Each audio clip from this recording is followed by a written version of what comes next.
Coucou les amis, bonjour. Comment allez-vous?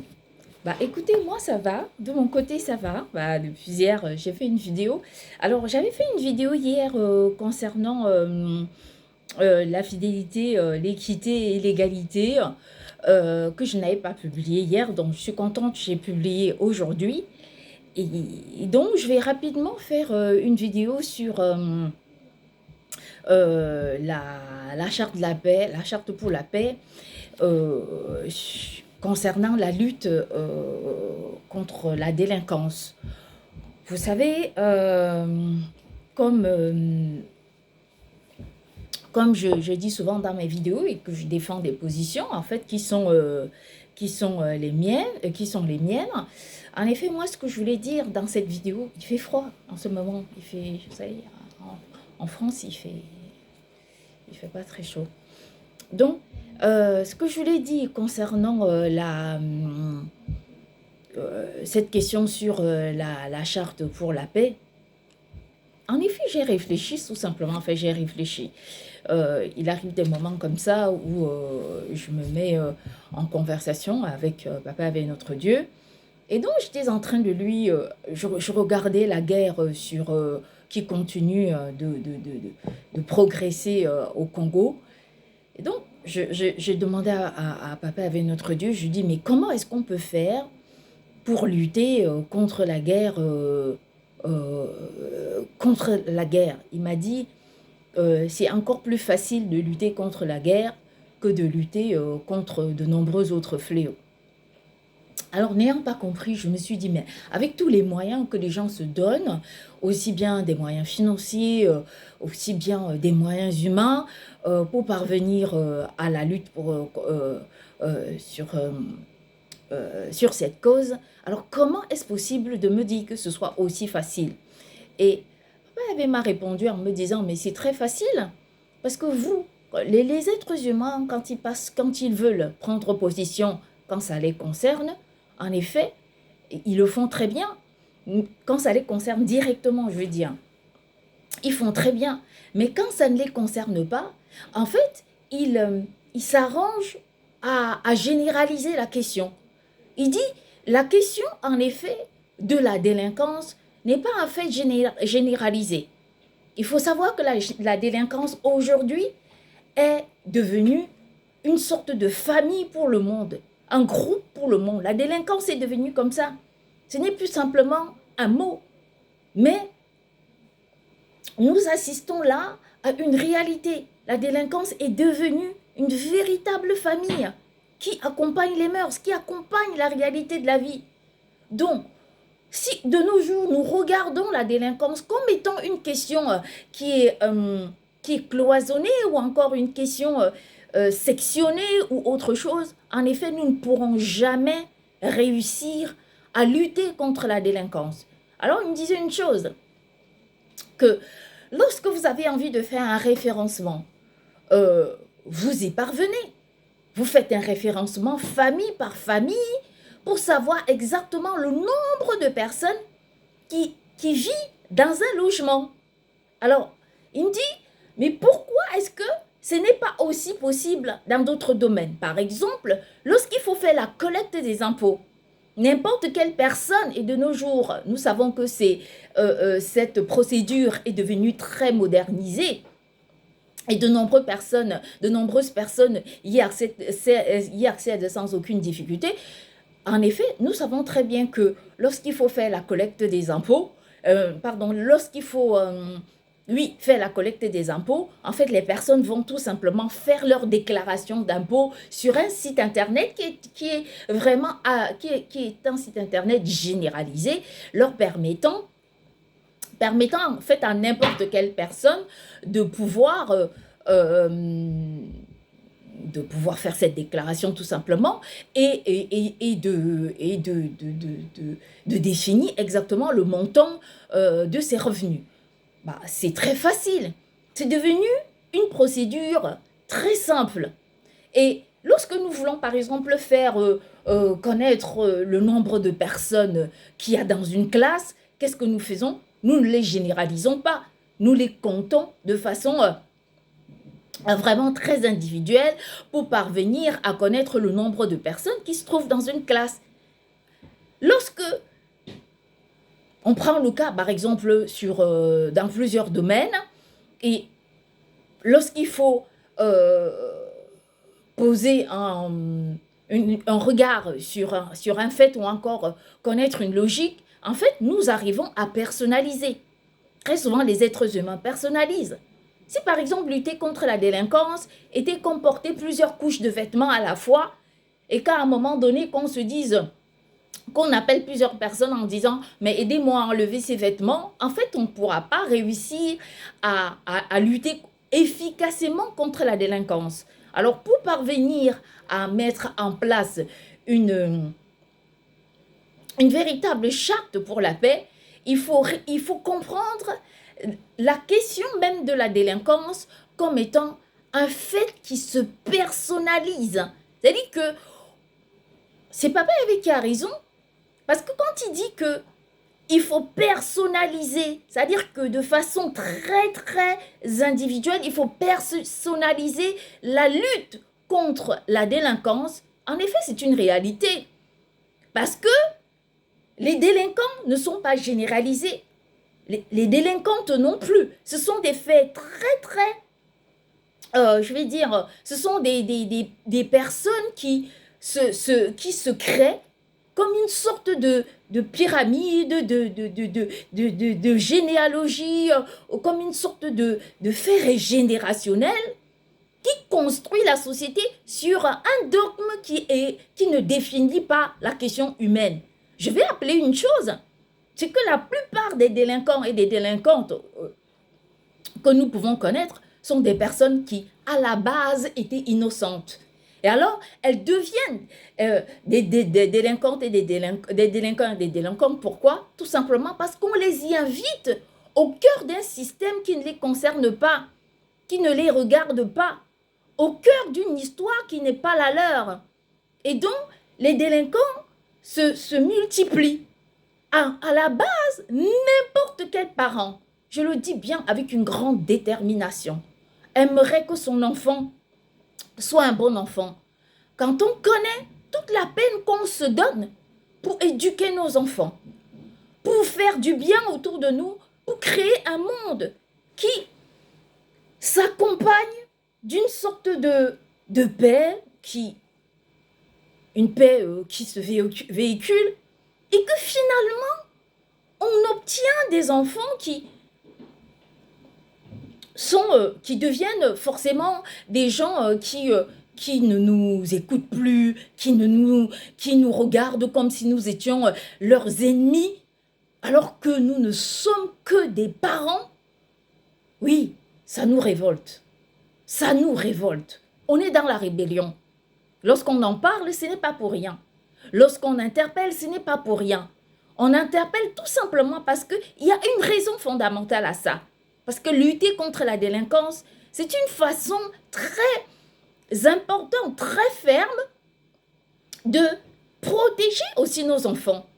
Et de façon donc individuelle, regardons ces délinquants comme étant des personnes qui sont aussi devenues des victimes, mais qui ont assuré ce système comme si c'était une sorte de victoire, comme si c'était une sorte de gain ou encore comme si c'était une sorte de plaisir à devoir généraliser cette délinquance qui se construit maintenant à travers toutes les castes sociales. C'est-à-dire qu'à partir du moment où, si on n'a pas la chance de se sauver de la délinquance, en fait, on tombe dans la délinquance, non pas parce qu'on le veut, mais parce que aujourd'hui, la société est faite de façon à ce qu'on ne puisse même plus se libérer de la question.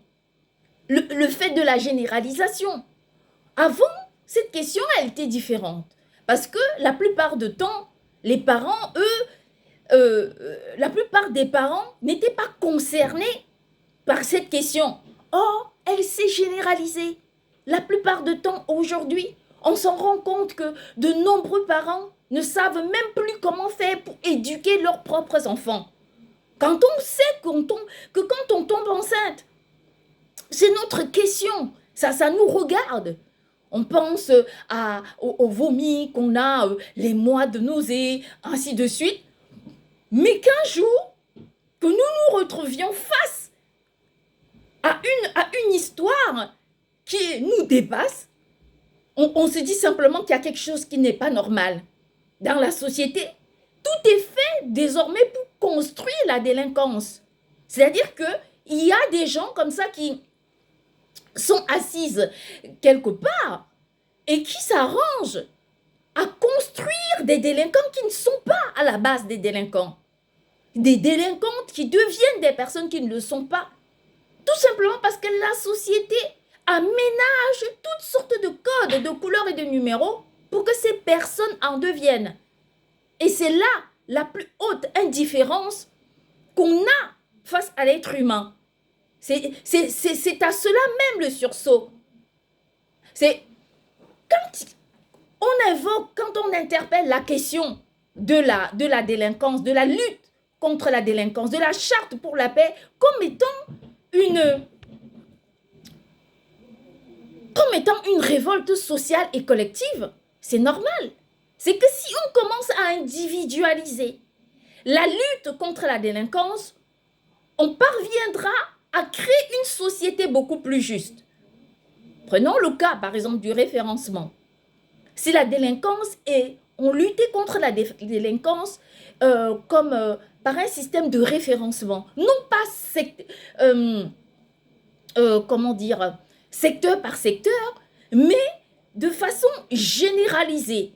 Moi, je me souviens que j'avais évoqué la question quand il y avait eu... quand les émeutes avaient éclaté en Nouvelle-Calédonie et que les Kanaks réclamaient leur territoire, leur terre, et j'avais évoqué cette question de référencement, mais de façon très sectorialisée, je crois que c'est comme ça, c'est le mot, pour que un certain nombre de militaires puissent se rendre sur le terrain à force de neutraliser la délinquance, toutes les forces qui étaient en place pour lutter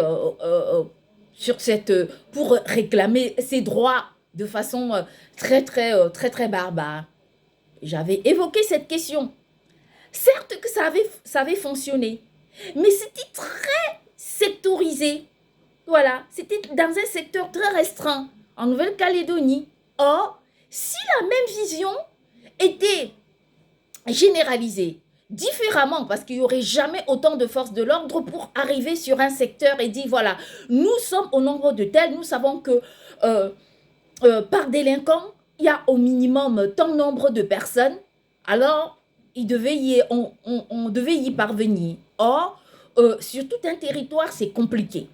C'est très compliqué d'y parvenir, mais on peut individualiser la lutte contre la délinquance en créant un site internet qui se nomme par exemple la charte pour la paix, et pour permettre à toutes les familles, c'est-à-dire que tous les ans, de venir faire une déclaration sur l'honneur en précisant le nombre de personnes qui vivent dans leur famille, le nombre d'adultes, hommes ou femmes, ainsi de suite, et en déclarant qu'ils possèdent ou pas des armes, en démontrant qu'ils ont une autorisation de port d'armes pour se défendre, ce qui est, certaines personnes en possèdent pour se défendre, et en signant cette charte de façon à ce que la lutte contre la délinquance devient un fait qui se généralise. Ça veut dire qu'on connaît désormais toutes les familles qui se déclarent. On connaît désormais comment lutter efficacement contre ces fléaux. On sait qui vit où, combien d'armes circulent sur le territoire. Qui possède les armes? Est-ce que ce sont des personnes qui sont dans l'armée? Est-ce que ce sont des personnes qui sont civiles? Alors ainsi, on pourra connaître exactement le nombre d'armes qui circulent au sein d'un territoire.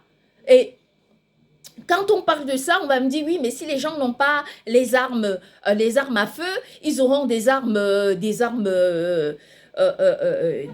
comment on appelle ça? Des armes fossiles, je ne sais plus comment, des couteaux, des machettes, ainsi de suite. Mais vous savez que c'est beaucoup plus facile de neutraliser les gens qui luttent contre d'autres avec des machettes parce que les forces de l'ordre ont des armes, donc ils ont des pouvoirs, que de neutraliser des personnes qui ont des armes comme des forces de l'ordre. Prenons le cas, par exemple, de Goma.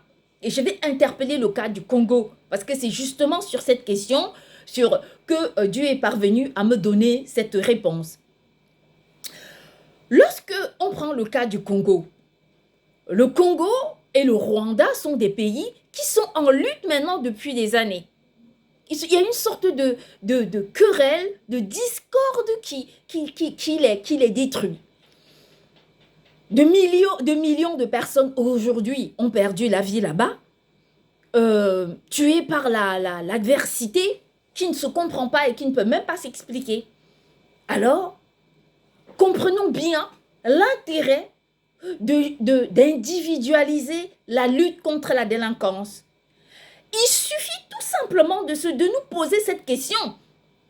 Et c'est une question qui est très juste, parce que papa avait l'autre jour me disait, mais les délinquants et les délinquantes qui sont là-bas, et ceux qui prennent des armes pour partir lutter, ainsi de suite.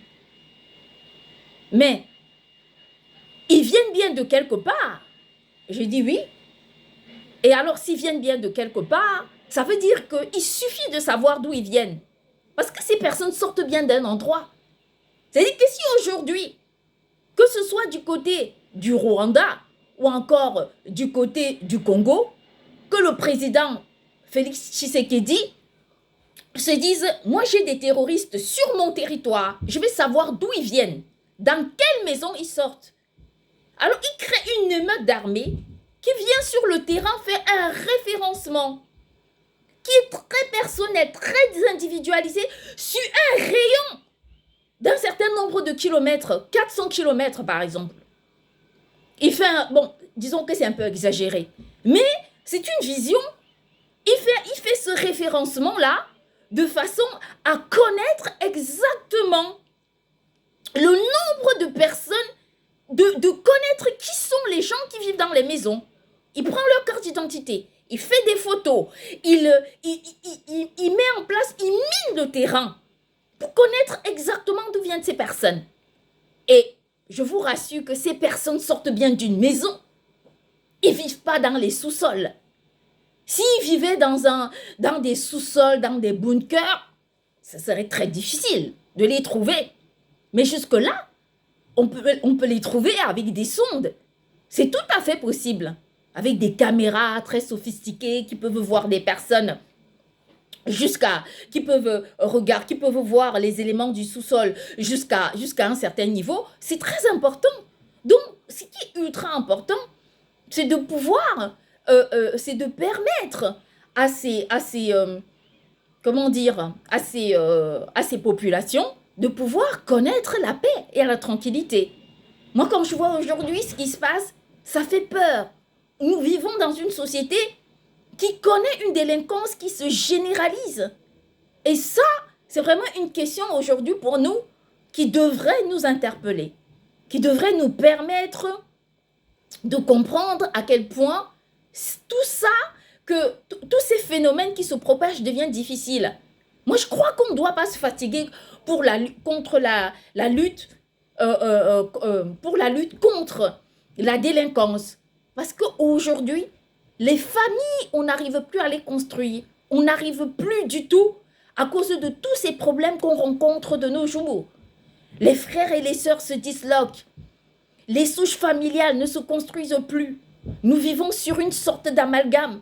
Je suis allée jusqu'à changer la prière que je fais le matin, une des prières que je fais le matin, parce que je me suis dit, mais si ça peut apporter quelque chose, tout simplement parce qu'on se remet en question, parce qu'on s'interpelle, on n'arrive pas à comprendre exactement ce qui se trame dans la société pour qu'il y ait autant de délinquance. Nous vivons une période terrible, une période de désastre, parce que le nombre de personnes, aujourd'hui, c'est la première fois dans le monde entier, le nombre de personnes tuées sont supérieurs aux naissances. C'est quand même une interpellation, un sursaut dans la société qui doit nous permettre de nous remettre en question, de porter notre regard sur la société de façon encore plus vive, comme étant un fait qui est vraiment, comment dire, qui est collectif et non pas individuel. Ça, c'est sûr. Parce que si nous ne faisons pas ça, si on accepte cela dans la société, ça ne changera jamais. Parce que quelquefois, on se dit, est-ce qu'on fait bien? Est-ce qu'on sait ce qu'on fait? Mais comment faire pour mieux faire? Ça, c'est toute la question. En fait, l'interpellation se repose à ça. Comment faire pour mieux faire?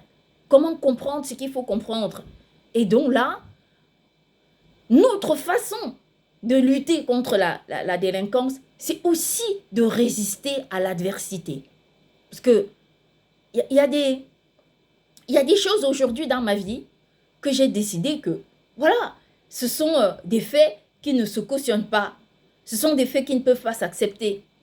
Il y a des choses qui s'acceptent et d'autres qui ne s'acceptent pas. À un moment donné, dans la vie, les personnes doivent être en cohérence envers elles-mêmes. Et donc, c'est ce que je voulais dire. Je voulais donc faire cette vidéo et je suis très contente pour l'avoir fait et pour avoir évoqué la question que j'avais évoquée hier concernant la fidélité dans les couples comme étant une éducation de base qui peut structurer la société et l'avenir des relations entre les personnes. Et donc, je suis assez contente. Donc, je crois que ce sujet, j'ai terminé avec ce sujet parce que je suis assez contente parce que c'est un sujet qui n'était pas long. Et donc, voilà, je n'ai pas trop grand-chose à dire concernant ce sujet.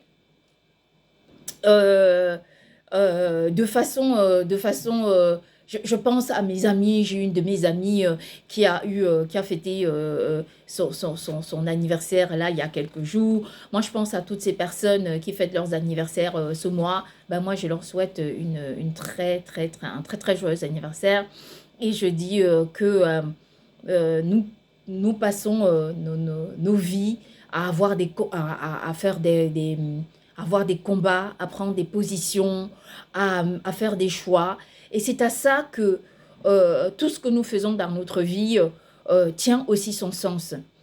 Il y a des gens qu'on suit toute nos vies, qui apportent une réponse à nos questions, même sans s'en rendre compte, même dans leur coin, même dans leurs propres espaces, qui changent nos vies. Et moi, je vais profiter de cette vidéo pour la charte pour la paix, sincèrement, pour adresser un très grand joyeux anniversaire à mon acteur préféré, Will Smith, que je suis depuis des années, qui est une personne qui m'a tant apporté, apporté en tant qu'acteur, apporté en tant qu'une personne individuelle. Ben moi, je vais lui dire que je suis contente de lui souhaiter cet anniversaire cette année, parce que les autres années, je ne l'avais jamais fait jusqu'à cette année, parce que je ne savais pas qu'il était né le 25 septembre. Je vais le faire cette année parce que ces films ont apporté un grand sens à ma vie. Ces choix des films, les films qu'il fait, des films qui ont très souvent une réponse aux questions de la société, comme par exemple son film La recherche du bonheur, comme son film, oui, j'ai oublié Hitch que j'ai regardé, allez, je ne sais plus combien de fois, j'ai regardé ce film qui m'a accompagnée pendant des moments les plus beaux et les plus interpellants de ma vie.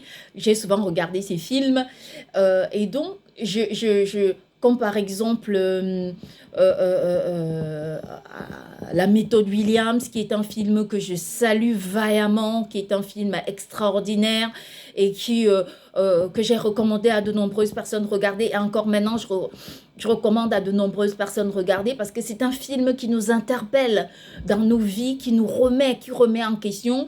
Et je salue la bravoure du papa de Serena Williams, et de Venus Williams qui ont su, qui a su mettre à profit une autre vision de la société pour nous dire que dans la vie, il ne faut jamais désespérer.